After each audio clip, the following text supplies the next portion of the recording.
Good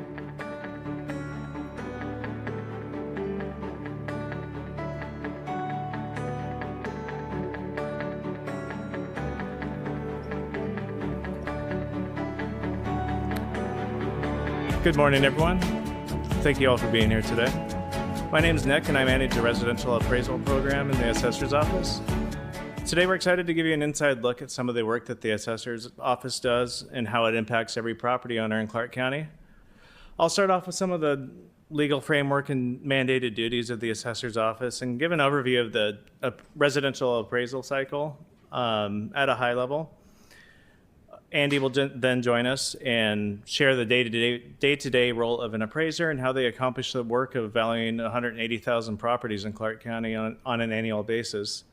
Afterwards, Jill will join and explain how property tax levies are set and how levies affect tax district budgets and how those dollars flow into school districts, fire districts, and other essential services throughout Clark County. And have an impact on every taxpayer. And Holly will wrap up by showing one of our most important exemption programs that the Assessor's Office is responsible for administering.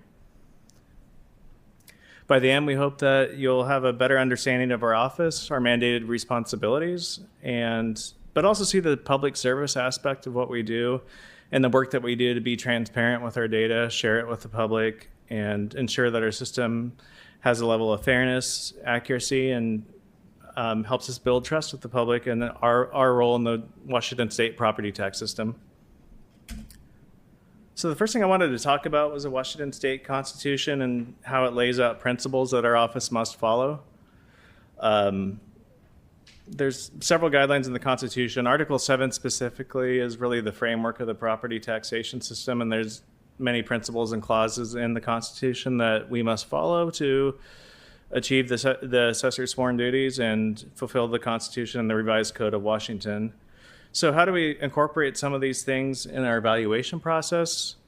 Well, the first three are evaluation principles. The first is the uniformity clause, and that requires us to use a mass appraisal model that's consistent across the county and across different areas and not single anyone out. And we take a mass appraisal approach to achieve that uniformity. One question that we get from taxpayers all the time is I bought my property and it's I paid $100,000 more than what the assessor has it valued.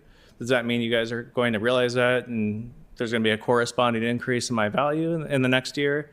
And the answer is no, because we take a mass appraisal approach. We look at hundreds of sales that represent market areas of thousands of properties. That if we were to look at one sale and raise the value, that's called sale chasing. So that's something that's against appraisal principles, and it's out of conformance with the law. So we maintain consistency across properties, and we take a mass appraisal approach. The second principle is equity. And to achieve equity, one example is we avoid under-assessing or over-assessing properties by many different categories. So we take our inputs, our updates to sales throughout the year, and we do several stratifications and reviews to ensure that we're not, maybe there's a certain class of property or a style of property or an area of the county. We make sure that they're all at the same assessment level. So their assessed value compared to the sales is the same. So we're treating everyone equally in the county. And the third principle is fair market valuation. That's a core duty of the assessor's office, is to base our values based off of the sales. So while we do update our appraisal model throughout the year, we calibrate that with the sales and market areas to ensure that not only that we're at the correct assessment level, but our assessment role is reflecting property conditions accurately and they're sales based. And we're considering sales is an important component of assessed value. So together, those first three principles form the foundation of our appraisal work, and we'll touch a little bit later on levy limitations and why those are important, another important responsibility of the assessor's office, and we'll talk about the property tax exemption programs as well. So beyond the Constitution, there's a revised Code of Washington that spells out several key duties for the assessor's office, and I wanted to touch on those a bit. The first up there is assessing property at fair value, and that's what I talked about in the constitutional principle as well. We are we are required by law to value property at 100% of its market value, and how we get that value is through the sales as of January 1st of each year. Fair market valuation's the foundation of our property tax system. Another essential duty of the assessor that kind of goes along with valuation is listing property data and maintaining accurate records and constantly updating those from year to year in our appraisal cycles to ensure that we're meeting the requirements of the law and the assessor's duty to gather information by property. We create property identification numbers for every real and personal property in the county, and then we associate data with that in our relational database, such as a legal description, mapping information, classification, ownership history, and assessed value. And this record keeping is essential for transparency, taxpayer confidence, and assist property owners and other stakeholders in the county. And some of you may be familiar with one of the methods for how we share this. It's a property information center where we you can look up any real property in the county and see the data the assessor has on that property and verify its accuracy, whether it's the land or it's your improvements or the number of fixtures you have in your home. And Andy will get into that in more detail, but that's an example. Not all of the information on the property information center is from our office, but a lot of it is, and we work together with other offices to provide that public service to the citizens of Clark County. We also administer exemptions, which we'll get into a little bit more later. There's actually several exemption and deferral programs in Clark County that we administer based on the qualification of the applicant. Another key duty that we perform each year is responding to appeals to assessed value. So those appeals come through the Clark County Board of Equalization, and they're an independent office, and occasionally they escalate to the State Board of Property Tax Appeals. The appeal process at the end of the year, once we send our updated valuation notice, is an essential right of property owners. It gives them a voice, and it gives you a right to be part of the property tax system and to share information with the assessor's office as well. Because while the BOE is an independent third party, they send us records of your petitions and appeals so we can take a look at the information and maybe find things that we didn't consider or find an area of the county where we can improve. So it's an important exchange of information, and it's an important thing for taxpayers to know about so they can be part of the valuation process. And another key mandated duty of our office is certifying values. Once we wrap up our valuation work throughout the year, we certify our assessment roll or certify values, send notices of value to every owner who had a valuation change. That enables not only the right to appeal, but also enables tax billing and local budgeting, because local tax districts need that information from us to have the whole equation for the levy system and to be able to adjust their budget as needed for the upcoming year. So we support the budget needs of taxing districts throughout Clark County as well. So to focus more on residential appraisal, our residential appraisal workflow follows a steady rhythm throughout the year with 4 main parts to our cycle. The work of the appraiser, we really consider it to begin in October after we've certified the last assessment roll. And what revaluation is when appraisers individually inspect property, verify the records that I talked about our office listing matches what's actually on the site, take note of any market influence changes that have happened since the last time we've been there, and make sure that they're working with a clean slate of information that we'll describe a little bit in more detail later in the presentation. But that's a big project. Revaluation is broken up into 6 different areas of the county. This year, we're inspecting an area with 40,000 accounts with 15 residential appraisers. So it's a lot of work to individually inspect those properties, and it must be done before we do any analysis work. So revaluation will go from October through February. It's about a 4-month-long project where we verify our information and update our records. After that, appraisers will return to their desks and do more analytical work. That's when the appraisers will come into the office and analyze recent sales in their assignment areas. They'll update characteristics of the property. They'll rebuild land tables, and they'll update cost tables. And run test and integrity checks and system checks to ensure that our values are uniform and reflective of the market and equitable. Once that work is done in May, annual adjustments and revaluation analysis, that's pretty much the biggest part of the assessment role at that point. The only thing remaining is new construction, which I have up there. It's May through August. New construction inspections are when appraisers will gather permits that we've gathered throughout the year. We get from not only from community development permit center, but the permitting center from every municipality in Clark County. We work throughout the year to organize that work and give it to appraisers. That way, in the summertime, once annual adjustments are over with, we can add new construction. So appraisers will be in the field. It's one of the most dynamic times of the year because new construction trends are always changing. There's different developments in different areas of the county. But that goes from early May typically, and then by statute, we have to wrap that up by August 31st of the year. And that's when appraisers are adding additions, looking at entire new subdivisions, new homes built on rural parcels throughout the county, even outbuildings to ensure that we're meeting the mandated duty to pick up new construction in the county each year. And in the fall, around this time of the year, or a little bit earlier in the year, in September, we certify the assessment roll. We finished our values for the year.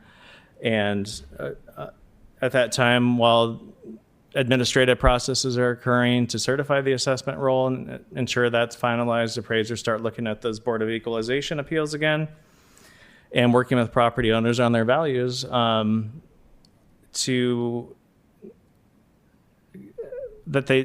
we work with the property owners on their assessed values that they've been made aware of from the notice of value that they received in the mail, which we'll go into in a little bit more detail here in a moment. But this gives the taxpayers a voice to be heard, and typically I'll assign appraisers to an appeal based on their work history. So if they've done revaluation or new construction in a certain area, they'll be the most familiar and able to assist with those appeals. And oftentimes we can reach out to taxpayers and come to a stipulated agreement well before there's a scheduled hearing date with the Board of Equalization.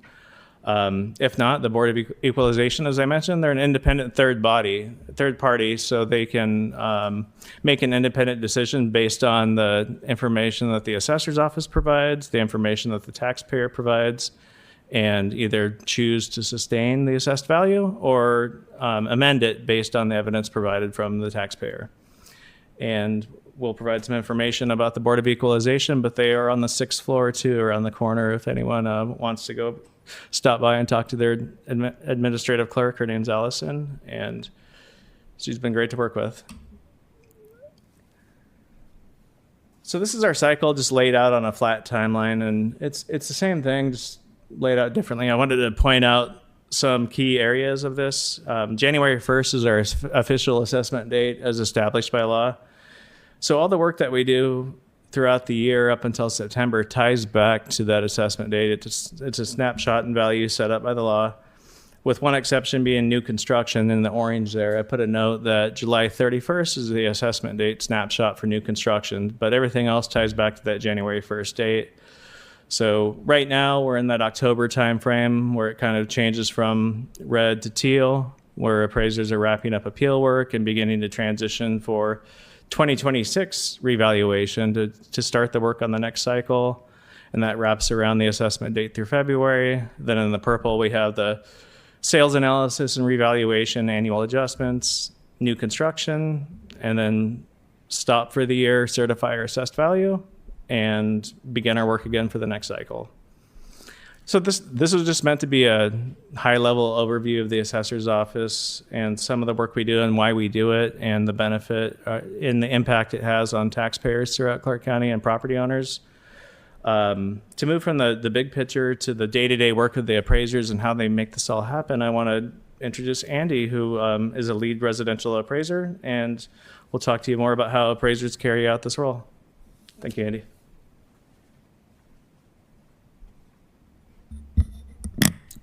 Thank you, Nick, and good morning. Today I'm going to talk a little bit in more depth about the various valuation projects that residential appraisal team completes throughout the year. I'm also going to highlight the powerful mass appraisal tools that make it possible for us to do our job. I will conclude by demonstrating or at least orienting you to a couple of public-facing resources that are available. But first, I'd like to talk a little bit about the people. As Nick mentioned, the residential appraisal team is comprised of approximately 15 appraisal professionals that are tasked with the monumental charge of valuing 180,000 or so properties each year. In order to do this, they must be able to use their skills of observation to verify and update the assessor's inventory based on what they witness in the field or virtually through electronic tools. They must apply sound appraisal methodology as well as statistical understanding to translate what's happening in the marketplace into updates to our valuation models. And finally, they must be proficient with our computer-aided mass appraisal or CAMA system. And a CAMA system is a software tool that is used primarily by governmental agencies to efficiently and uniformly value large numbers of properties. It relies on statistical modeling as well as data analysis in order to determine market values of similar groups of properties. Each year, the county assessor must update the value of all taxable real estate in their county. This ensures that property values stay current not only with their characteristics, but also with what's happening in the marketplace. In order to value the existing property, the county is divided up into 6 sections, as Nick mentioned, and 1/6 of the county undergoes physical revaluation, and the remaining 5/6 of the county goes through the annual adjustments process. During physical revaluation, an appraiser is assigned a market area. They inspect and verify the details of each individual property in that market area and update any changes to the land or improvements in the CAMA system. And the culmination of revaluation is a in-depth sales analysis known internally as a land study. It's extremely important because the outcome of this study will form the basis of the valuation model for the current and the next 5 years. The other 5/6 of the county undergoes annual adjustments. In this valuation project, a small team of appraisal analysts studies real estate transactions countywide and determines appropriate mass adjustments in order to achieve to the existing models in order to achieve market value. I've included a formula at the bottom of this slide that provides one key metric for our assessment quality, and it's known as the assessment ratio. It's simply the assessed value of a property divided by the market value or sales price of the property. In a hypothetical situation, if the assessor had valued a property at $90,000 and the property sold or had a market value of $100,000, the assessment ratio would be 90%. If this property were in a revaluation neighborhood, the model used to calculate that value would be completely redeveloped and calibrated in order to move the property value towards 100%, the property ratio towards 100%. If this property were in an annual adjustments neighborhood, it would be studied and it would be trended with sales in the immediate area in order to move the property assessment ratio towards 100%. That covers how we annually value and appraise existing property. And then as Nick mentioned, we have new construction to add to the role, and this slide is all about that. So local jurisdictions notify the assessor of permitted construction activity in their area. These permits and these notices form the basis of the workload for appraisers during new construction. We can clearly delineate the new construction project into two sections. The first being new land development and new home construction. And this is where appraisers go out into new subdivisions and they talk to builders and buyers and brokers and become extremely familiar with the market changes of what's being built in the marketplace in terms of features, amenities, and influences. They then inspect all of these new homes and verify their physical characteristics such as measurements in square footage or construction quality. And once all of these properties have been inspected, a smaller team completes the new plat analysis, which calibrates these newly constructed homes for inclusion into the pre-existing valuation models in their immediate market. The second section of the cycle would be most familiar to those who have maybe done an addition or a remodel on a residential home or built an outbuilding. Appraisers physically research and observe property changes and update these changes in the CAMA system. The importance here is that diligent verification of the physical changes to new property ensures that our valuations are rooted in actuality and is always moving us toward both statistical compliance and valuation equity. Oops. At the end of these major valuation projects, the assessor's office has a deliverable to property owners. This is a redacted notice of value. It's not intended to be legible on the screen, but I will walk you through the sections because it's the same on every one. On the left side of the slide is the front side of the notice of value. And the top section includes property identifiers such as the situs address, the tax code area, the property identification number, or owner information. The middle section is probably people's generally most interest. It includes the prior year's assessed value as well as the new assessed value. And the secondary sections contain information if the property is participating in any of the exemption programs that will continue to come up later in the presentation. Finally, at the bottom of the front page, there's a description of the assessor's requirement to value all property at 100% of market value. And there are also there's also clarification on an owner's right to an appeal through the Board of Equalization, as well as a clear indicator of the 60-day appeal deadline that references the mailing date at the top right-hand corner of the notice of value. The back side is on the right side of the slide, and it is entirely dedicated to describing the various tax relief programs that are offered and administered by the Clark County Assessor's Office. The biggest section on the left is the section about senior citizen or disabled person exemption programs. And then on the left, on the right, there are smaller sections for our destroyed property program, current use assessment programs for farm, agricultural, timber, and open space land, and another minor section about deferral of taxes and how an interested party can find out more information. If a taxpayer disagrees with the value on the front side of their notice and would like to participate in the Board of Equalization appeals process, here we go.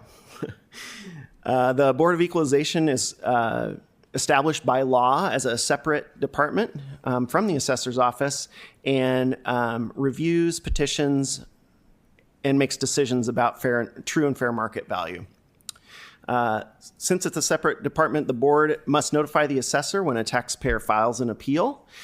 And although the assessor is not legally mandated to respond to individual appeals, in practice, Clark County is an active participant in the process. Appraisers research each petition. They supply evidence both to the board and the petitioner, along with support for their opinion of value.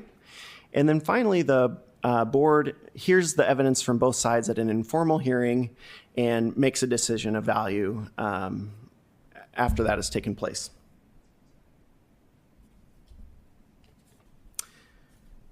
Finally, I'd like to orient you briefly to an outstanding public resource. The Assessor's Office's close partnership with GIS and other departments resulted in the creation of an incredible outward-facing tool that allows property owners to look up a high level of information, detail, and documents that are related to their property. The navigation is intuitive and the amount of information is incredible. I will call out just one section of this page. It would be off the slide at the very bottom. It's the main landing page when you've done an account search. And it includes the links to electronic notices of value for the most recent certified year as well as prior certified years. So if the paper copy has gone missing, this information is available electronically at any time. And then finally, this is a slide about the Board of Equalization. Again, they're a separate division, but I wanted to include this here. The QR code links directly to their department website. They're available by email, they're available by phone, and they're in person by appointment, but they're there today, Monday through Friday, 9 to 5, just around the corner, like Nick said. This concludes the residential appraisal section of the presentation, and it is my great pleasure to introduce to you Jill to talk about levy.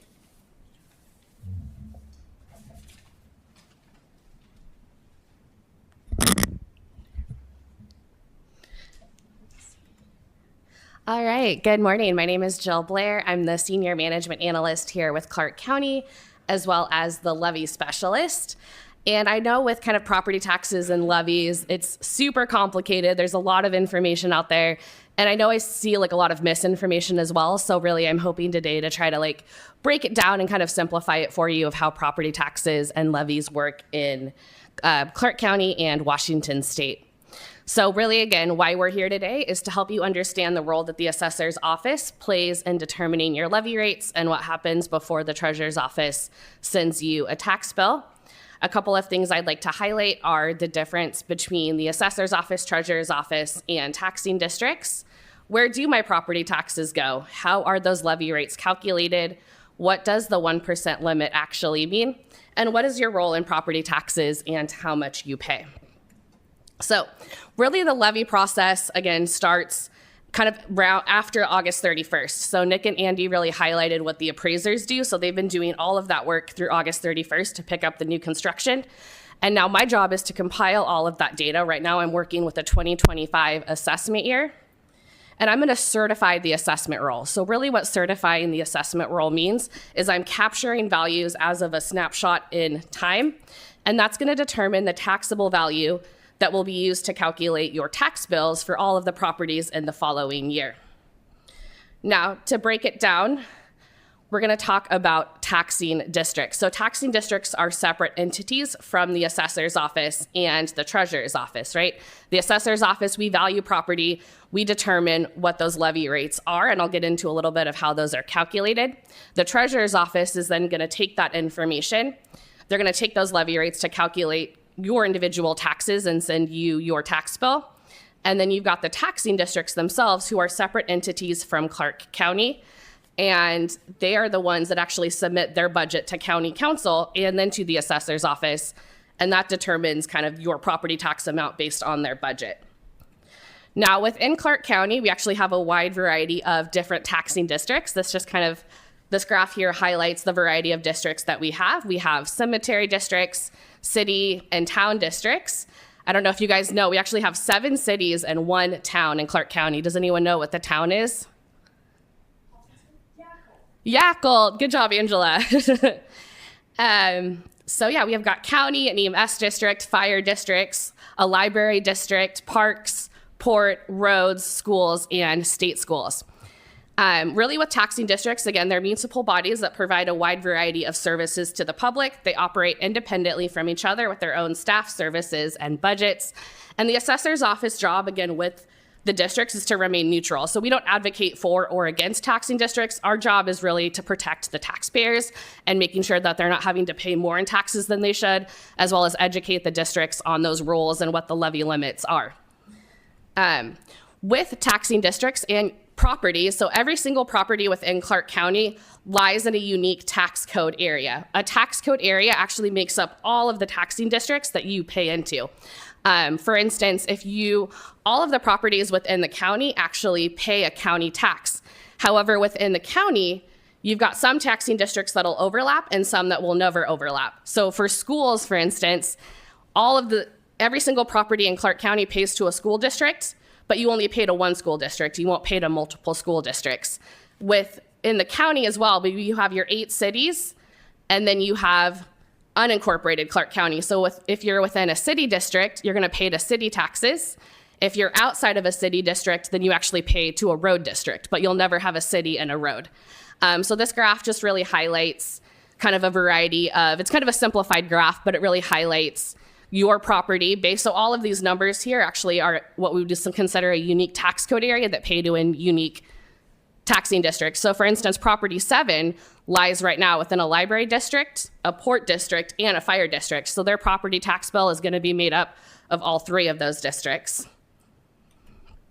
And this is just kind of a highlight of where your taxes go. So tax area right now, this is one example of a tax code area within Clark County.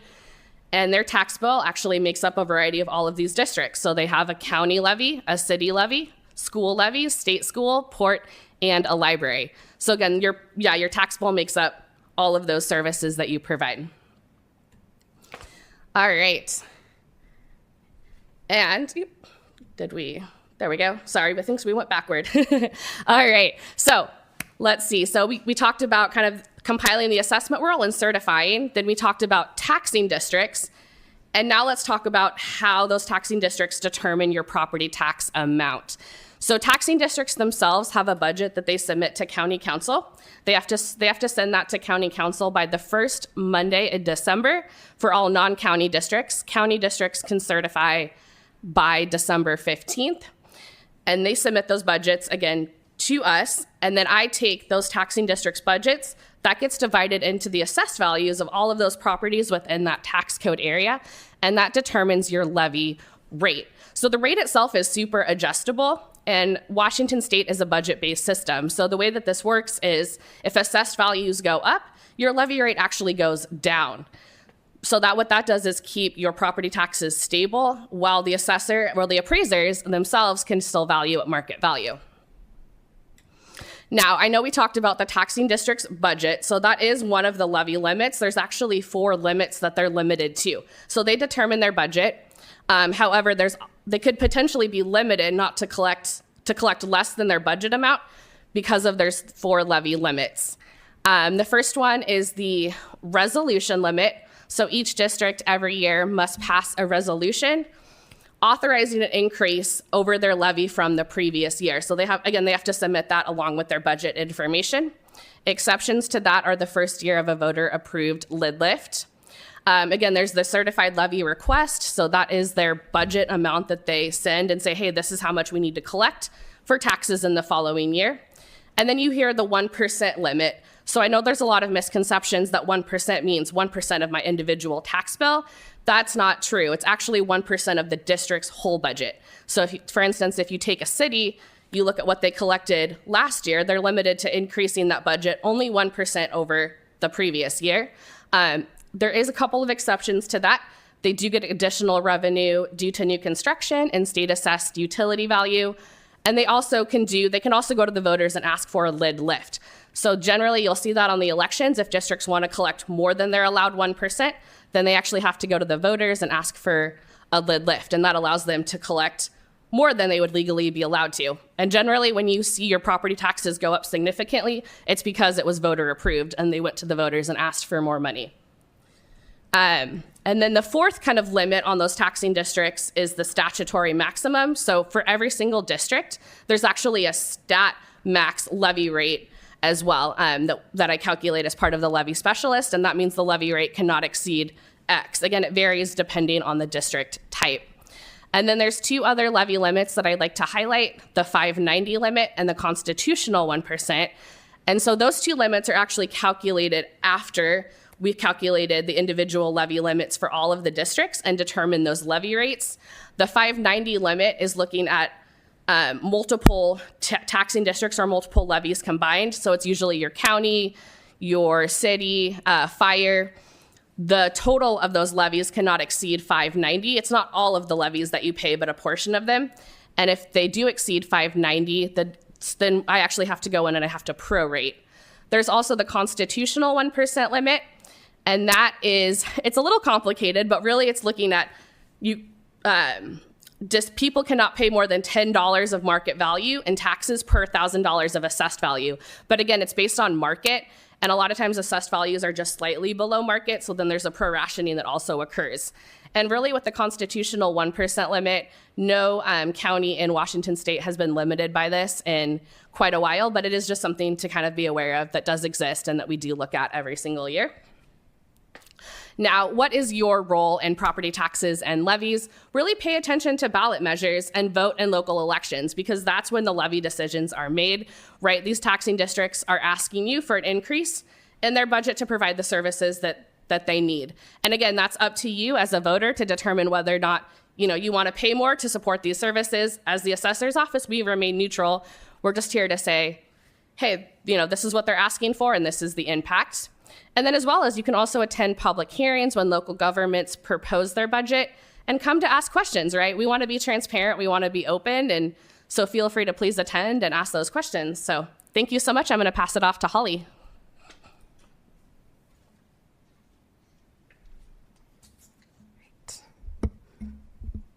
Hi there, my name is Holly Hill. I'm the Community Outreach and Engagement Coordinator for the Clark County Assessor's Office. I've been in this position for about 2.5 years, and it was a brand new position when I was created, and we're really thrilled to be here and chat with y'all about it today. So what is this program? It is a Washington State program unique to Washington State. Other states may have similar programs, but sorry to our friends across the river in Oregon, they do not have a similar one. The rules of the program are set by the Washington State Legislature, so if any changes happen, that's because there has been a legislative change. And we receive guidance from the Washington State Department of Revenue. And the purpose of the program is to reduce total property tax liability for those on a limited income. Most commonly are folks with disabilities and our senior citizens. So this allows them to age in place, age gracefully in their homes despite fluctuating property taxes. So some statistics to throw at you. The current Clark County population as of 2023 was about 521,000. We have about 23,000, almost 24,000 people who could potentially qualify for this program, and only about 9,400 are currently on. So that just shows the current need for this program and kind of why this outreach is so important. We will also have a few legislative updates coming down the pipeline in the next few years that will allow more people to qualify for the program. Benefits of the program are you are exempt from those excess or voted in levies and the state school taxes part 2. So as you saw in the previous slides, those can make up a pretty big chunk of your tax bill.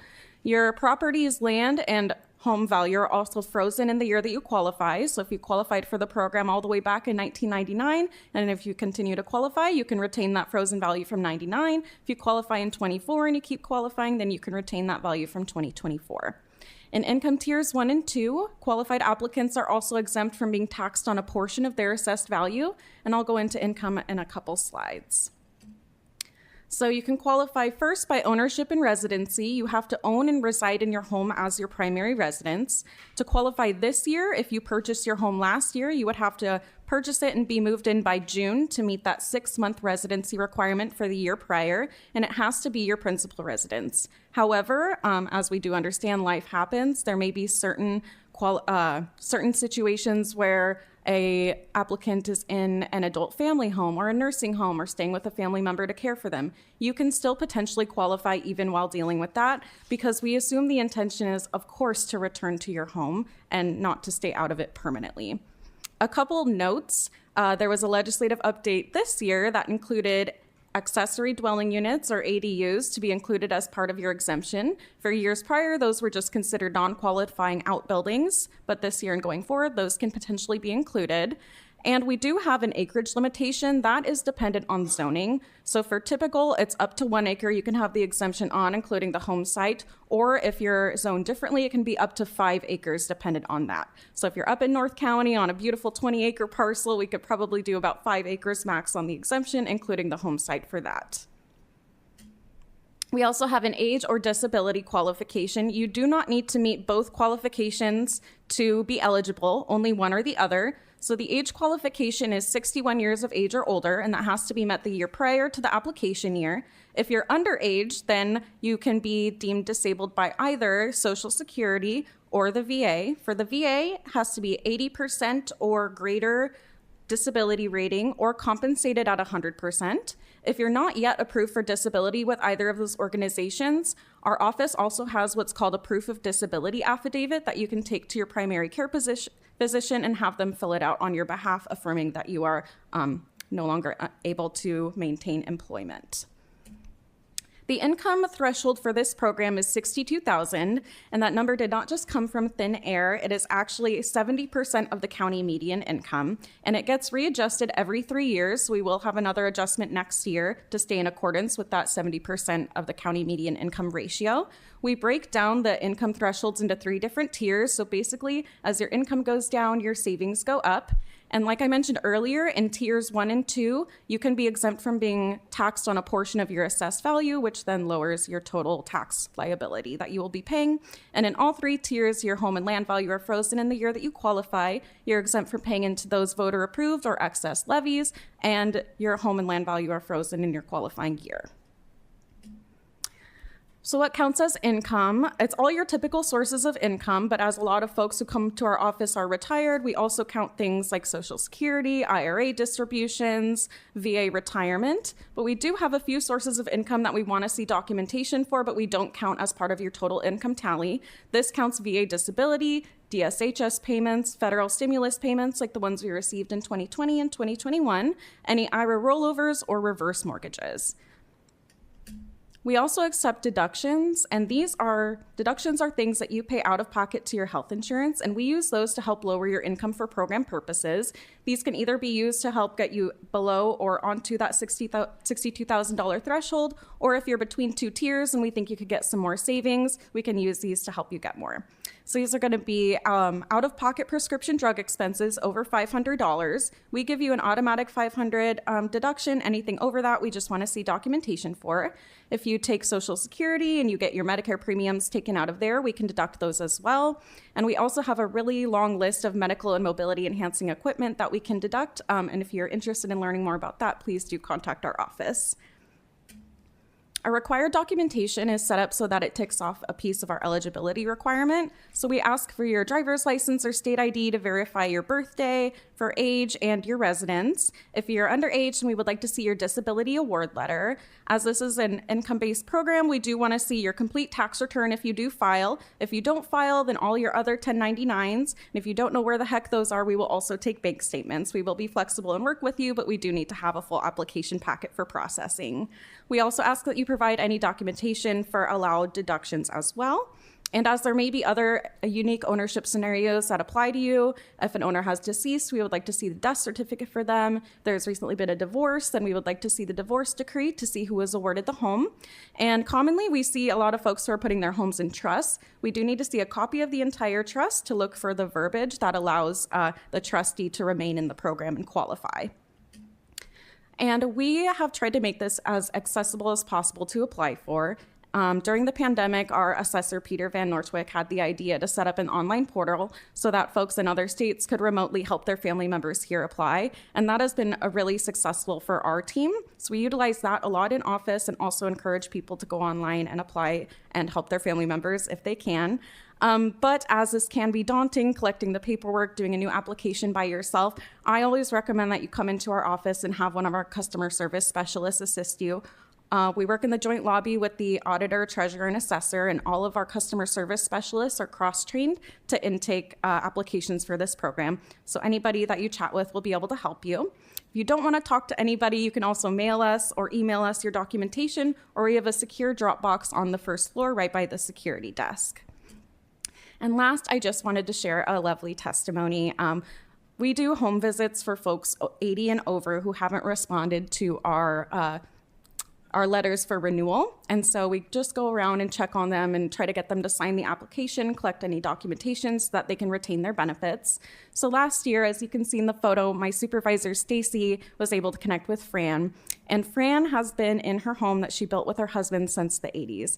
And during their conversation, Stacy found out that Fran and her friends were often chatting about having to cut things like groceries or certain meds to make ends meet. And Fran said that this program has allowed her enough financial flexibility to no longer have to worry about that, as when you're on a fixed income, paying a large chunk of property tax can be really, really heavy. So she just had to say, the world is crazy, but this program is good.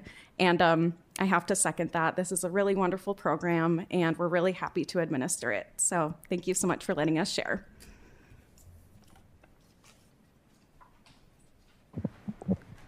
All right, everyone, this is our Q&A portion. Please use the microphone in front of you to ask your question. You'll press the button here. It'll be green. When you are done asking your question, please press the button again to mute your microphone.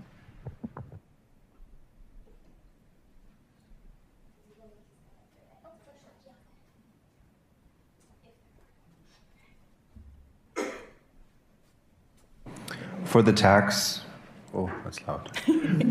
When you're assessing the valuation of a property, how do you guys measure or take in if they have like a permitted shop or additional structure in addition to the residence?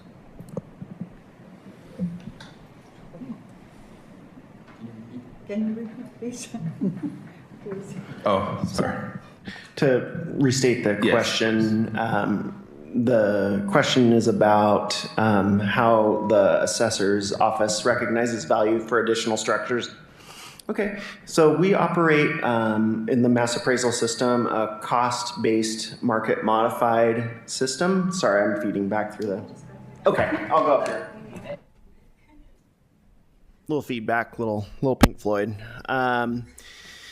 So we operate a market modified cost-based approach system. And so for each structure type, we have cost data for what the base costs for effectively each additional square foot of a building costs. And so the primary drivers for most structures are square footage, construction quality, and then over time, condition or year built, so depreciation.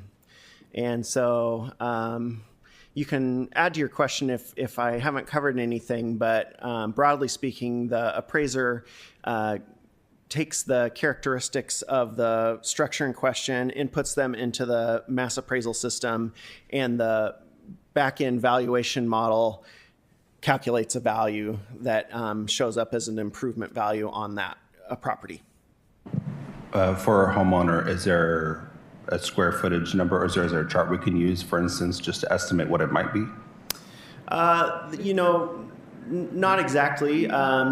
You can contact our office with questions about things like that. I think that basically the representation of value is cost. So you could probably say, if I'm going to build a $100,000 barn, I would expect something like $100,000 might show up as additional value.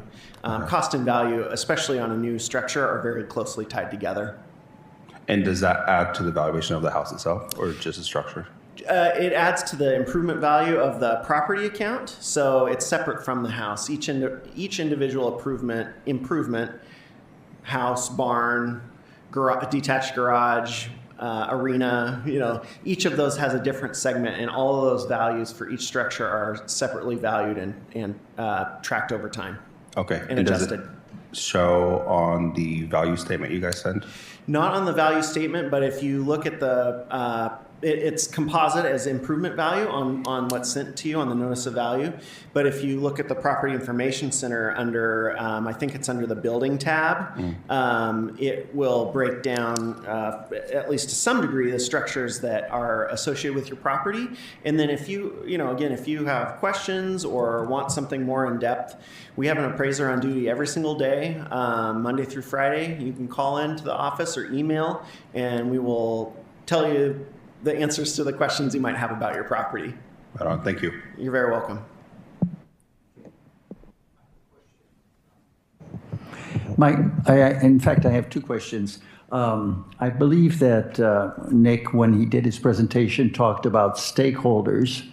And of course, we've got primarily residential owners here that are being addressed. But in the county, we have a great number of people, perhaps even more people, living in apartment complexes. And much of the new construction that we see within the limits of Clark County is primarily commercial, serving the apartments that house a lot of the newcomers that come into our area. I would just like to know, how does the Office of the Assessor view the contribution of these apartment dwelling individuals to meeting the operational costs of Clark County? Thank you. That's a very good question. So you're asking about people who live in multifamily structures. Right. How do they participate basically in the overall scheme of meeting the operational needs of Clark County? I mean, for the purpose of the tax base. I understand. That's a great question. I would say for the purposes of the tax base only, it's indirect because these multifamily structures have owners who pay property taxes on these properties, and people who live there contribute towards that indirectly with their monthly rent payments or lease payments to live in the apartments. But it's not, our stakeholders aren't just owners of property. It's every voter in Clark County too, because you all have a say in the property tax system. You have a say in the levies that pass. You can participate in the various deferral and exemption programs that we have. So from a tax-based perspective, it's you're not paying directly into a property tax bill, but the dollars that you pay to live where you do still funnel through and make it through to the property tax system. Okay, so I assume that those owners of the multi-family apartment blocks are assessed periodically, just like Yes. they are. That's a good point. So we focused a lot on residential appraisal. We also have commercial, industrial, and multifamily appraisal, which is a separate department. But we go through largely the same valuation process for those structures as well. Some of them are an income-based approach. So rather than sales comparison or cost-based, we'll look at the income potential of the properties that they own and establish a taxable value for certain commercial and multifamily property types. I see. Okay, and my second question was, I believe, a reference is something that Andy mentioned when he talked about the assessment ratio. Can you explain what happens given the volatility of the market, the gentrification of certain neighborhoods, the consequences of natural disasters? If the value of our homes decline, does the tax assessment ratio also change? Yeah, so the assessment ratio works in both directions. So the example I gave was a property that was valued at $90,000, and the sale price or value was $100,000. So we had a 90% assessment ratio, and both of the valuation projects I mentioned would trend the value towards 100%. The same is true on the other side of the equation. Or in the other side of the market, if our broad indication was that property values in a market area are above that 100%, we then adjust our models downward. We're always moving towards a central target of our required 100%. market value. Does that sufficiently answer your question, or is there a little additional there? I was thinking in terms of what occurs in conjunction with climate change and the fact that our storms are having an impact on certain neighborhoods and so on and so forth. So if as a result of either that or a gentrification of a neighborhood, does the homeowner realizes that the value of his or her home declines, does the assessment ratio then reflect the declining value? Yeah, I think in the instance of a disaster or something like that, that's a little bit of a separate scenario, and so I kind of brushed on that on the notice of value. We do have a destroyed property program where if a home burns down or something, a drastic event, there's very specific set where that applies to, but the value can be canceled depending on for a time period, depending on the occurrence of the event and the specifics there. And then we study sales every single year, and it's broad, but it's also granular. And so if a neighborhood changes, if some major detriment occurs in a neighborhood, that will be reflected in the marketplace. Because buyers are informed. Buyers and sellers are informed parties. And so if, to be colloquial, if market values, if sales tank in that area, that would that would show up in the next year's value, because we're always looking back in assessment. We have to study the sales that happened in the year prior to determine the value of January 1. So there might be a delay or a perceived delay from the property owner's standpoint, but definitely market trends and forces, large and small, are realized by the assessment ratio and then calculated into the changes to the valuation model. I see. Yeah. I see. Thank you. You're very welcome. Did you have a question? One more question, sorry. When you're referring to the assessment ratio, does that have anything to do with the millage rate? Short answer, no. It's strictly the assessment ratio. I can let Jill talk millage, but the assessment ratio in this case is strictly a measure of the market value versus the assessed value. Okay. Yep. One last question we've got time for, if anybody's. Yes. The property taxes are based on income, right? And when you look at IRAs, is that based on the RMD or is that based on the total investment in the IRA? I have 3 questions here regarding finances. Okay, so it would just be what you collect, so your What RMD. you collect, the RMD. And then interest is based on savings. I mean, you look at the interest, but interest is based on savings. Savings can be $500,000. Right. Right? It's not an asset-based program, so. It is not an asset. You're answering my question. Because we know of some people who have a huge asset base. Right. And they barely pay no real estate taxes. So how do you justify that? So it's a self-reporting program, and it's income-based. So we go off of your prior year's income for this year's qualification. So it doesn't matter how much you have in your savings account or how much your house is worth. It's so just that is not really justified, right? I mean, some people will pay $5,000-$6,000 in real estate taxes, which is fine. Neighbors who has an asset of maybe 2 or 3 millions. And it does not show much interest because they can manage that in a way that it's 1%, so they don't show much interest. So these people will pay no real estate taxes or very little. right. So it's just based off of the income that they report to us. Wow. That should be changed. Or at least modified, because, if you have people with millions, right, maybe 1 or 2, and we know of some, and they don't pay real estate taxes or very little, that is not justified, right? Or can you explain it to me in other ways? So I'll address your question. I am Okay, good. Peter Van Nortuka. I'm the Clark Thank you. County Assessor. Yes. And That is, everything that's in this program Yes. is determined by the state legislature.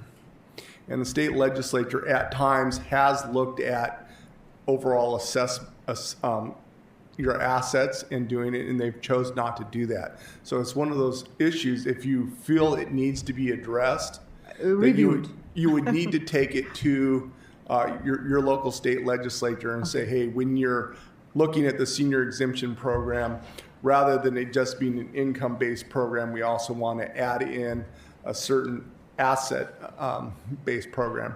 One of the challenges that they've run into is like when you're looking at it as maybe a net worth type of a situation, you do have people like in King County, for example, that have maybe lived in their home for 30 years, and their home may be worth a couple $1 million, right? But they paid $100,000 when they do it, and they own it outright, and so their income isn't that great. But if you were looking at their total, what they're worth based upon their property, it would have a much higher value. So it is something that if you were interested in that change, that you would need to take to the state legislature, because they are the ones that determine the rules for all the assessment and the programs that we have in the state of Washington. And another question, a quick one. I think it was 6 years I'm so ago. sorry. I'm so sorry. We You can just take a minute. we can continue the questions. Let's close the class. We're not going to stop you from answering your question just for this moment. Can you please mute your mic for me? Thank you. Oh. Okay. So thank you for attending today's session, and thank you to our presenters. Our next session is Building After a Forest Practice, presented by County Forester Hunter Decker and County Biologist Lance Watt. This is scheduled for the third Thursday of next month, so November 20th at 11 a.m., and we hope to see you there. Perfect. So, got it all done.